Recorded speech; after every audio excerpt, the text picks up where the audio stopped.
নমস্কার, আপনারা দেখছেন আমন্ত্রণ টিভি আর আপনাদের সঙ্গে রয়েছি আমি শ্রাবণী। এই মুহূর্তের বিশেষ গুরুত্বপূর্ণ খবর নিয়ে।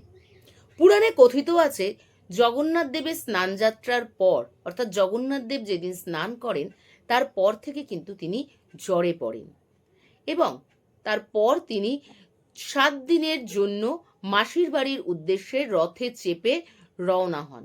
সেই বিশেষ দিনটিকে কিন্তু সারা দেশ জুড়ে রথযাত্রা হিসাবে পালন করা হয়।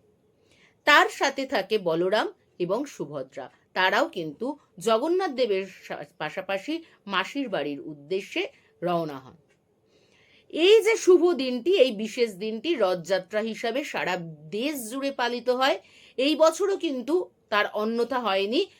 পুরী, কলকাতা, মাহেশ, ইস্কন সমস্ত জায়গায় কিন্তু অতি সমারোহের সাথে প্রভু জগন্নাথ দেবের যে রথযাত্রা, সেই রথযাত্রা পালিত হয়েছে। 7 দিনের জন্য প্রভু জগন্নাথ দেব বলরাম এবং সুভদ্রার সাথে নিজের মাসির বাড়ির উদ্দেশ্যে রওনা হন এবং সেখানে তিনি বিশ্রাম করেন 7 দিনের জন্য। এবং এই 7 দিন পর কিন্তু তিনি মাসির বাড়ির থেকে আবার রথে চেপে নিজ বাসস্থানে ফিরে আসেন। সেইটিকে কিন্তু সারা দেশ জুড়ে উল্টো রথ হিসাবে পালন করা হয়।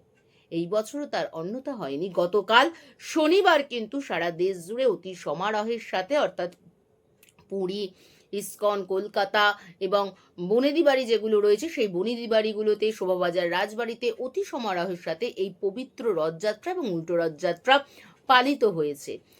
কথায় আছে বা পুরাণে আছে যে রথের রশিতে টান পড়লে দেখি মর্তে দুর্গার আগমন ঘটে। ঠিক তাই রীতি মেনে, প্রথা মেনে কিন্তু দেবী দুর্গার মর্তে আগমনের যে সূচনা, সেই শুভ সূচনা কিন্তু রথের দিন থেকে হয়ে গিয়েছে। অর্থাৎ রথের দিন বিভিন্ন জায়গায়, মানে আমাদের রাজ্যের বিভিন্ন জায়গায়, দেশের বিভিন্ন জায়গায় কিন্তু খুঁটি পুজো অতি সমারোহের সাথে পালন করা হয়েছে। গতকাল উল্টো রথের দিন কিন্তু ত্রিধারা সম্মেলনীতে খুঁটি পুজোর মধ্যে দিয়ে দুর্গাপুজোর যে শুভ সূচনা, সেই শুভ সূচনা কিন্তু তারা করে ফেললেন। সেখানে কিন্তু অনেক বিশিষ্ট ব্যক্তিবর্গগণ উপস্থিত ছিলেন। তাদের উপস্থিতির মধ্যে দিয়ে কিন্তু ত্রিধারা সম্মেলনীর যে দুর্গা পুজো, এত বড় দুর্গা পুজো, সেই দুর্গা পুজোর কিন্তু শুভ সূচনা ঘটে গেল গতকাল। এছাড়াও 16ই জুন কিন্তু একডালিয়া এভারগ্রিন ক্লাবের যে দুর্গা পুজো, সেই দুর্গা পুজোর খুঁটি পুজো হয়ে গিয়েছে। বিভিন্ন জায়গায় এই যে রথের দিন থেকে কলকাতার বিভিন্ন জায়গায়, রাজ্যের বিভিন্ন জায়গায়, জেলায় জেলায় খুঁটি পুজোর মধ্যে দিয়ে বাদ যায়নি বনেদি বাড়িগুলো, রাজবাড়িগুলো। খুঁটি পুজোর মধ্যে দিয়ে কিন্তু দেবী দুর্গার মর্তে আগমন কিন্তু একটা যে শুভ বার্তা, শুভ সূচনা ঘটে গিয়েছে।